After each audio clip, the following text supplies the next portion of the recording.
said I'ma crush it. Call me. Hi, I'm Anthony Walker, part-time superhero and your host of Unsung, our region's nonprofit online news magazine show. Once again, we come to you from Sorgatron Media Studios. We here at Unsung have enjoyed meeting so many great people that are making our community and world a better place. We hope you like meeting them too, and we have some wonderful guests today from Addison Behavior Care and the Rites of Passage program. The organization recently returned from a civil rights trip, and we will hear all about it. In our video spotlight, Mon Valley Initiative brings a little Mad Men to Turtle Creek. First, let's take a look at photographs can illuminate certain events that impact people's lives. Messages depicted in these digital images can vary. Some photos highlight the horrors of war or famine, while others depict the joy of a birth or homecoming. Neil Alexander, who was diagnosed with the neurodegenerative disease amyotrophic lateral sclerosis in August 2011, has chosen to use photos to illustrate his battle with this debilitating and deadly disease. He will also use this medium to help spread ALS awareness. For his awareness efforts, the ALS Association's Western PA chapter is honoring Alexander and his wife and caregiver Suzanne in May during ALS Awareness Month for the annual ALS Across America campaign. This national campaign pays tribute to people with ALS, otherwise known as Lou Gehrig's disease, and their caregivers as role models. These individuals inspire the association and the ALS community as they make a positive difference by spreading ALS awareness and by living their lives to the fullest. As part of the ALS Awareness Month, the ALS Association hosts National ALS Advocacy Day and Public Policy Conference in Washington, D.C., May 13th through 15th. The conference is the single largest gathering of the ALS community and empowers people with ALS and their families with the ability to play an active role in advocating for treatment and cure through meeting with members of Congress. This outreach to elected officials has helped to achieve many significant victories for people with ALS, from waiving the 24-month Medicare waiting period for people with ALS to improving benefits for military veterans with the disease who are twice as likely to develop ALS as the general public. This conference also helped lead to the establishment of a national ALS registry and has more than $650 million in funding for ALS research. According to Merritt Spear, Executive Director of the ALS Association's Western PA chapter, Alexander plans to attend the conference along with staff and volunteers from the Western PA chapter. To learn more about this conference, you can visit the address on your screen. Pittsburgh Northside neighbors the Andy Warhol Museum and Allegheny General Hospital's Center for Traumatic Stress in Children and Adolescents Today announced a collaborative project that will explore the potential for art to help children with post-traumatic stress disorder heal. Beginning in June, the project features art viewing and art making workshops developed for traumatized children and adolescents. The activities are facilitated by artist educators from the Warhol's Education Department and will include Pittsburgh area children and adolescents ages 7 to 17 years old who have developed PTSD symptoms. Additional information about the Warhol is available at warhol.org. The Pittsburgh community gathered to honor its outstanding community service volunteers for the annual Jefferson Awards at Carnegie Music Hall in April. A total of 48 honorees were selected by a judging panel from more than 100 award nominations received during 2011, and each received a Bronze Jefferson Award medallion. They represent the unsung heroes that work tirelessly in our community to feed the hungry, help the sick, and give to the needy in our neighborhoods on a daily basis.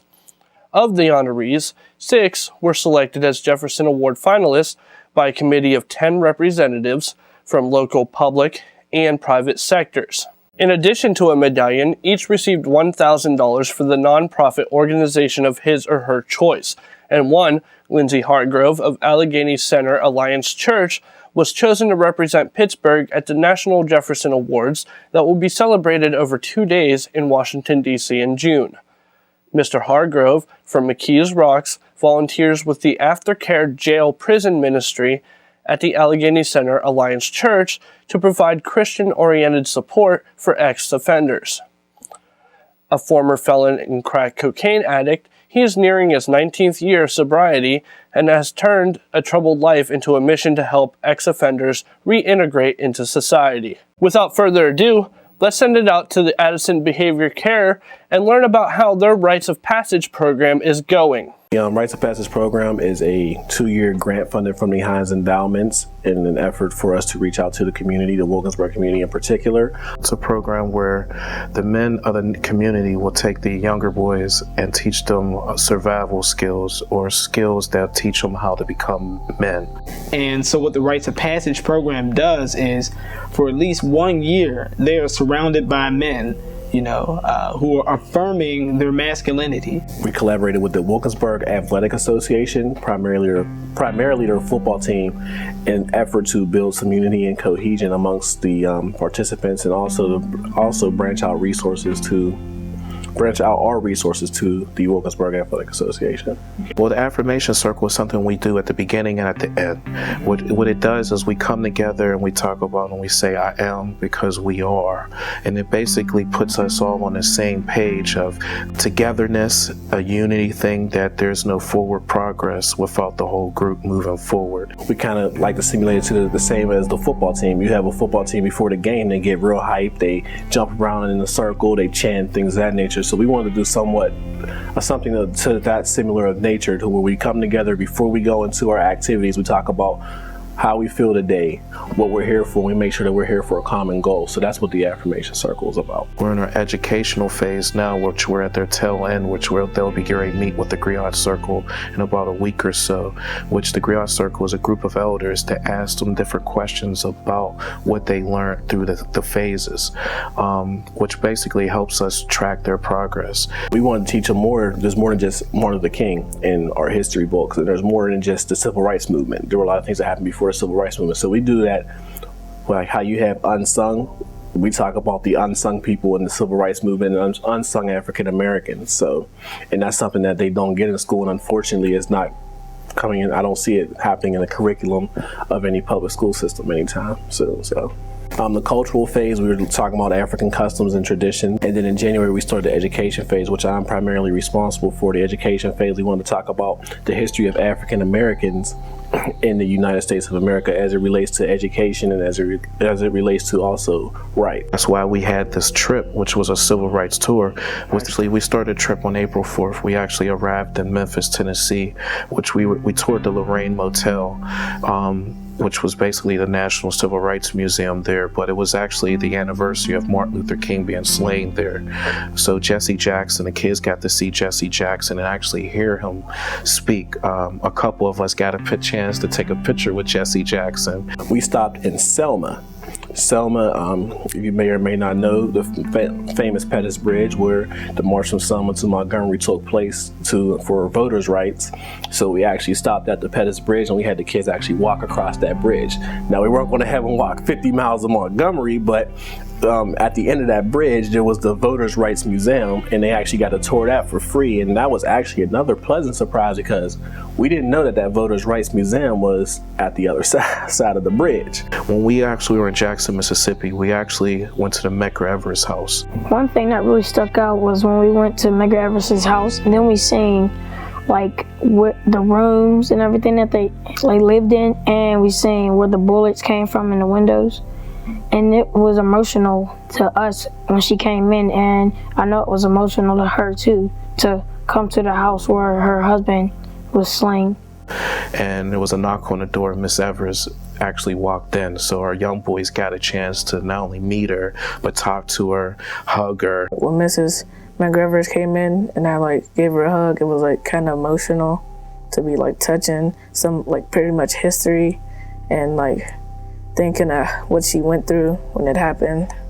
And it was a pretty emotional thing, because we had a couple old elders of our elder men that were there, and their age where they are at, they were old enough to know what happened and what she went through in life. It's an experience. I mean, you're pretty much connected to those people. I mean, I've picked up cotton. I've seen pictures of slaves picking cotton. Pictures you probably won't find online. And, you know, you just kind of stare. You know, I've held shackles, you know, and it's just as silent as, it's like I said, it's an experience. It's like, what do you say to that? You know, you hear about slaves and things like that, but then you pick up the shackles that they were in, and you know, you empathize with it. You know, it does something to you. We would like to open it up next year to more kids across the city, because, you know, talking to some of the parents, they seen that this was a need, that there was a group that, you know, that could teach their young boys how to become men, and also experience them, expose them to history, which is very important. Or as a community, we need everyone. Like, there's people that could come in and speak to the kids, do different groups, to work with groups with us, especially when we're on our cultural phase. There's a lot of people in the community that know about African culture and things like that. Basically, to get involved is just the volunteer. I mean, we have more than just a rites of passage program. We have an after-school program that runs through Tuesday through Thursday. We have spelling bees, Kwanzaa celebrations. So it's not just about just this rites of passage program, because one thing about rites of passage, it goes on throughout the rest of your life. I'm at Addison Behavioral Care. You can call at 412-731-2353. You can leave a message for me at the receptionist. I'll definitely call back. I'm very interested in hearing people that's interested and, you know, sign up with programs. If you're a youth, we have something for you. If you're an adult and you want to volunteer and work with our youth, we have something for you. The folks with Rites of Passage has so much to tell us about their program, and we could only fit a small fraction of it here. To hear much more about the program and more details about the tremendous civil rights trip the students got to go on, look for the Unsung Uncut videos on pittsburghonvideo.org. In the meantime, the Mon Valley Initiative went with a 50s retro theme that could be right out of an episode of AMC's Mad Men, as they show off a refurbished house in Turtle Creek. Let's take a look.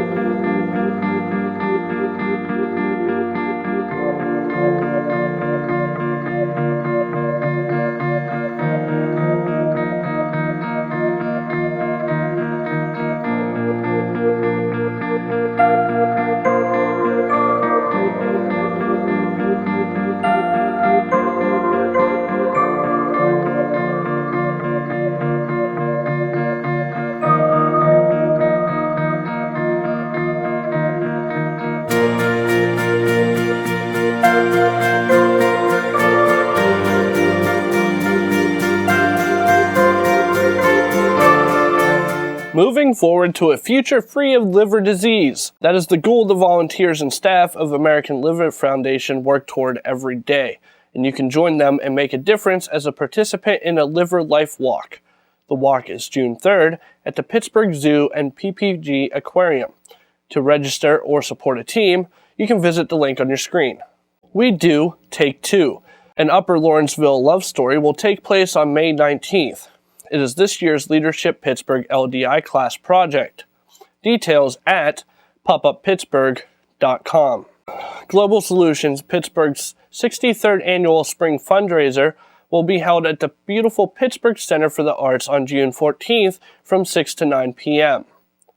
This cocktail reception will include the open gallery and exhibits that the Center for the Arts has on hand. There will be light refreshments provided, as well as a cash bar. Cocktail attire suggested. Tickets for this year's fundraiser will be $20. For more information, you can visit the link on your screen. Well, that's all we have for you in this episode of Unsung. Be sure to tell your friends.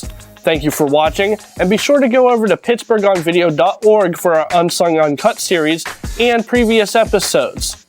I've been your host, Anthony Walker, reminding you to keep it awesome, Pittsburgh. We'll see you next time. So I said I'ma crush it. Call me the golden boy, cause it shine whenever I touch it. Don't rush it, the flow comes naturally. Actually, the whole hood after me. Masterpiece, I outran a pace car. And these dudes f***ing mad cause they can't even find a day job. I stay hard with or without Viagra. And I said the flow crush like the force of Niagara. I'm after a major label budget, but since I'm not pop top 40, they all scared to touch it.